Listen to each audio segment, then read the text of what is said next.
tiny little chapel.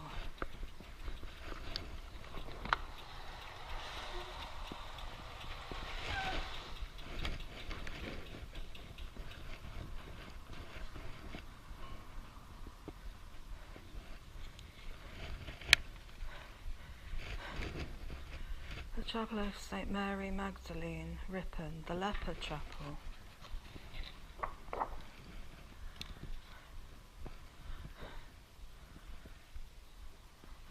The chapel is all that remains of the original small community which offered hospitality to travellers and lepers, and later to blind priests and to the local poor, and was therefore known as the hospital.